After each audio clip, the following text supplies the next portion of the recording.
Nandito na kami sa highway. So, mamaya guys, i-continue ko yung video ko pag nasa Vienna na ako.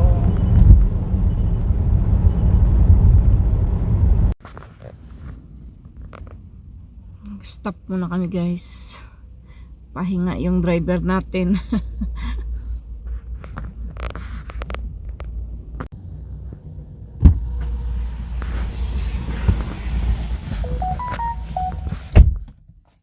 If you want a small video outside. So guys, nag-stop muna kami dito sa Burger King. Kasi para may breakfast kami. So tara na sa loob.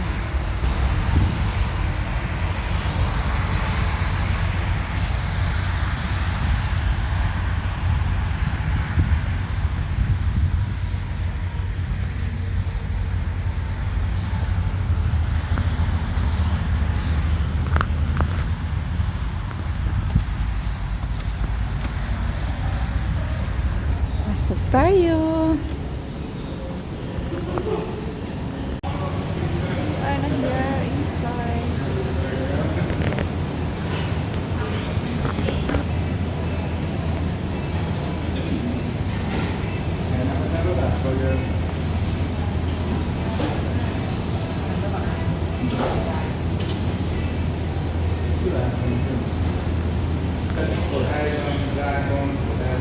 Hinintay namin yung order namin guys.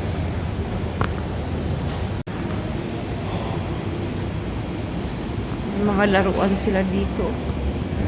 Pa-display. Alam niyo ba guys? Yung toilet nila. Ito toilet to. Toilet. Kailangan mo magbayad ng 200 Hungarian forint para makapasok ka dito doon sa CR nila. So dapat may pera ka laging dala.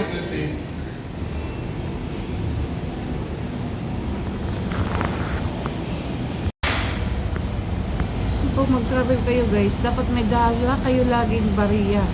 Kasi in case na gusto yung umihi, mayroon kayong pangbayad sa mga toilet. Kasi yung ibang, kahit yung mga gasoline station, yung mga fast food, merong bayad. Kagaya nito sa Burger King, 200 Hungarian forint yung bayad. Tapos, kahit bumili ka pa dun sa loob ng tindahan nila, kailangan mo pa rin magbayad ng 200 forint. Tapos sa ibang part naman ng Europe naman, kagaya nung napuntahan ko yung sa Vienna, magbayad ka din ng euro. Nakalimutan ko na, parang 50 euro yata. Ay, 50 euro. 1 euro. Kalimutan ko na magkano yung bayad dun sa CR nila. 50 euro. Oh, yeah. 50 euro pala yun. Grabe. 50 cents. 50 cents euro. Correction. Hindi siya half euro. Kumbaga 50 cents na euro ang ibabayad sa CR nila. So, magkano na yung 1 euro ngayon? Di ba, ang mahal-mahal na ng palitan ng euro. Tapos, mo sa CR. Pero okay na rin. At least, yung CR na pupuntahan nyo, malinis. Kasi meron na yung mga spray dito. Madumi. Pero mostly talaga may bayad. So, yun lang. Sinishare ko lang yung experience ko dito sa toilet tuwing nagta-travel kami.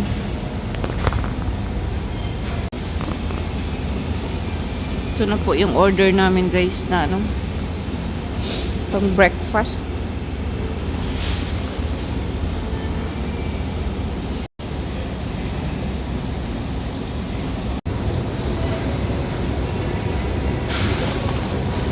I'll try the beef.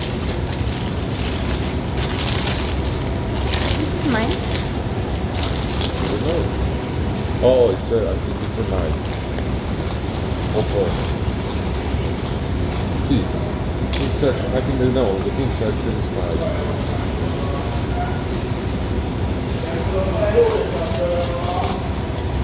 Yeah, I know this is the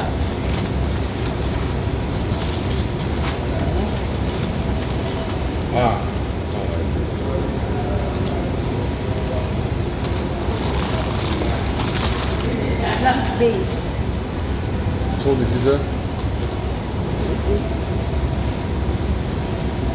this is mine. Just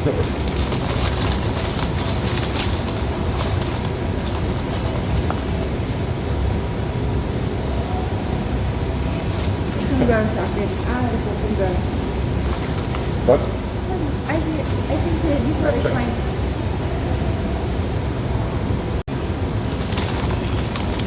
First time kong kumain ng burger na beef drench. I try.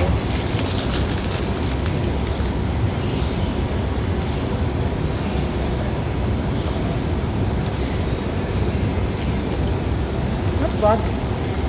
No smell.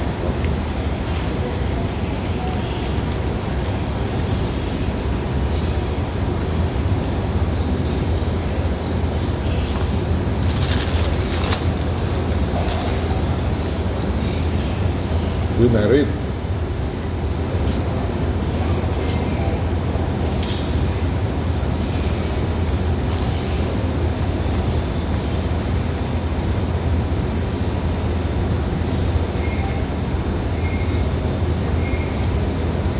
Coffee tayo guys.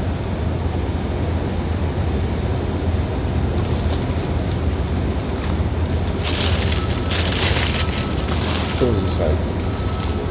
Coffee inside. Sa beef, ano siya guys, gluten free.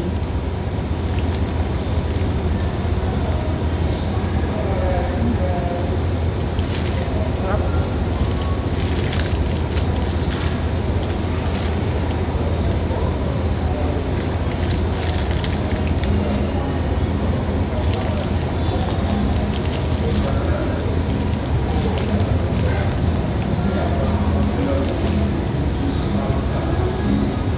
Kain na kami guys. Katatapos lang namin kumain. So, pupunta na tayo ulit sa ating direction kung saan tayo pupunta. Punta tayo ng Vienna guys. So, continue tayo sa ating travel. Punta kasi kami doon sa ano guys, Asian store. Para bumili lang ng soy-sauce sa ano eh. Marami kasing ano doon, mga product ng mga Pilipino ba? Filipino product. Mas maganda doon mag-grocery kaysa Budapest. So kung kayo po ay nasa Győr, mas malapit-lapit kayo sa Vienna, mas maano doon yung groceryhan. Mas madami kayong pwedeng pagpilian at mas malapit siya. Kasi magti-train lang kayo guys. So, see you there.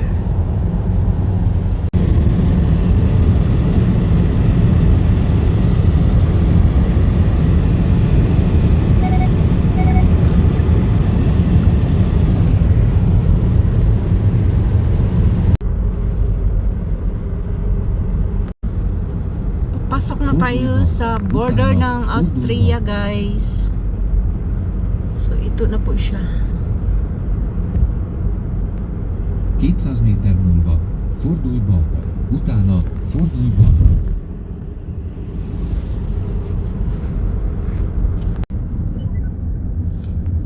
Papasok na tayo sa border ng Austria. So kita nyo ba yan, no? Yan yun. Fordulj balra, fordulj Oh, balra. maybe, Control check. yeah. Maybe ngayon, may nag-check talaga kasi dati talaga guys, diretso lang. Pero ngayon, may checking siya. Nakailang beses na kaming dumaan dito, diretso lang. From Hungary to Vienna. Walang checking. Pero ngayon lang, first time namin na may pila dito sa checking, sa border.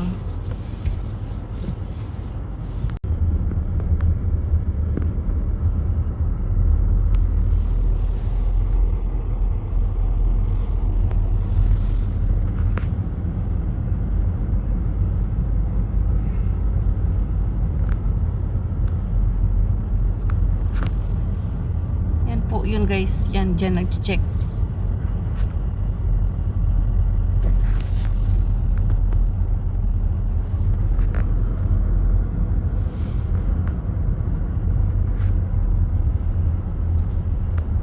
dito po yun.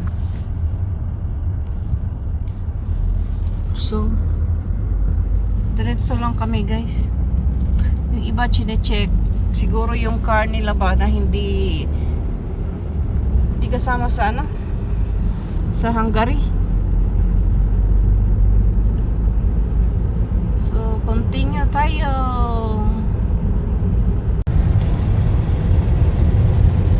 Yung checking doon sa border guys, yung mga plate number ng Hungarian car, hindi na chine-check. Pero yung ibang plate number na iba, yun ang chine-check nila.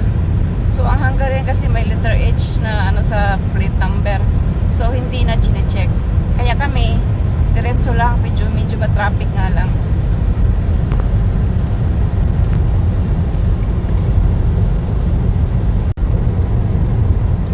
Sabi ni Busing, kasi ang Romania pala nag-join na sila sa Schengen. Kasama na sila sa ano, European Union. Ngayon, wala na kasing checking yung Romania na border. Kaya pagdating dito ng Hungary, nakapasok sila. So pagdating ng Austria border, kaya nag-check sila. Kasi dati guys, doon malapit sa ano namin, sa lugar namin. Kasi may border ng Romania at saka Hungary doon. Grabe, ang higpit ng ano doon, checking dati ha. Nung hindi pa sila kasama sa European Union. Hindi pa sila kasama sa Schengen area ba?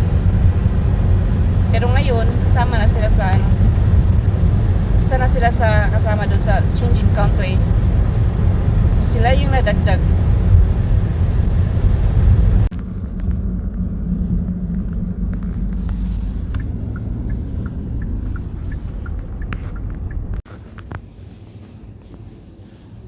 Nandito ako sa Vienna guys. So, mo nilang grocery handle, no?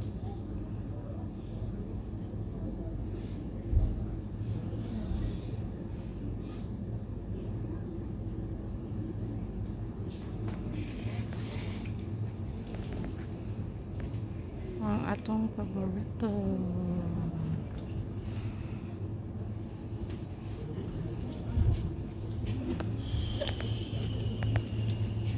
Excuse me.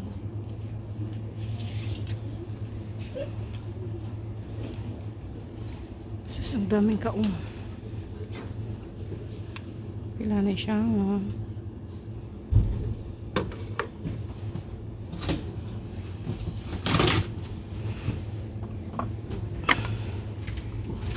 Sardinas.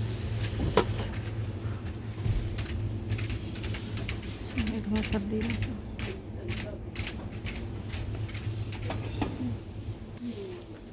Guys, grabe ka dollar.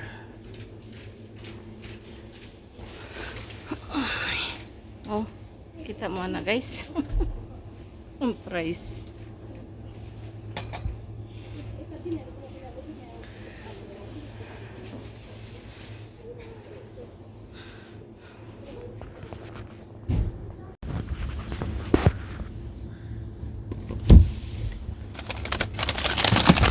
Kalami sa ubi guys, isagol sa nalataan. Mga makaril sila dito, mga isda. Ito yung price niya.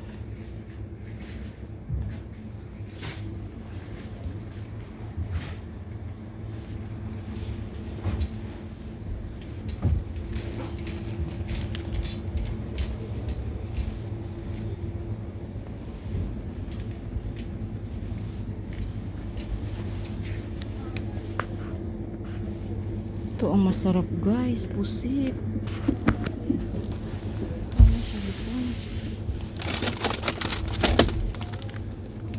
Sarap dito. Oh my god.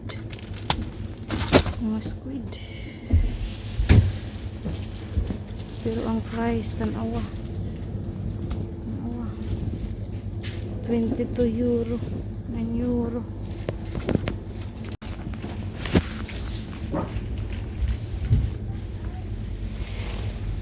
Sumo po din siya atong giari, no? Kanina bihon. Oh. 139. Duhara 2 2 pieces na siya guys. Tapos merong malaki 229. So 4 pieces siya.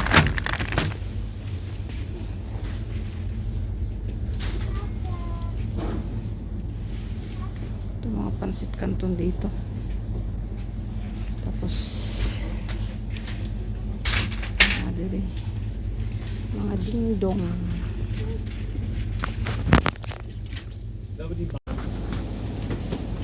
Meron sila mga gulay, taugi, tapos kangkong, diba? Papaya. Meron sila dito mga papaya. It's papaya. Yes. You want some papaya? Ang puso ng saging. Okay, up to you. So pansit canton sa ato guys, oh. Pansit canton tag 6.69 euro. So ito po yung nabili namin lahat. So ito pala yung nabili natin doon sa ano guys, no, sa Asian store doon sa Vienna. Ito. Meron tayo dito mga sardinas, mamasita, soy sauce, ketchup. Ito, ano ito siya, isa Vietnam. Vietnam yata o Taiwan. Tapos meron tayong dingdong, Argentina, Skyflex, Oishi, spaghetti sauce, pansit canton, pansit bihon. Meron tayong soy sauce. Meron tayong dato puti. So, meron tayong ketchup. Ito po yung mga nabili ko doon, guys. Hindi ko na iniisa-isa. Kaya pinicturean ko na lang, binidyohan ko na lang ng ganito. So, sa mga taga Vienna or taga Hungary na gustong mamasyal sa Vienna, puntahan nyo yung Josko store. Asian store siya, guys. Madami silang paninda doon. May mga malunggay din na naka-frozen. May mga seafoods. Pero ito lang yung binili namin, guys.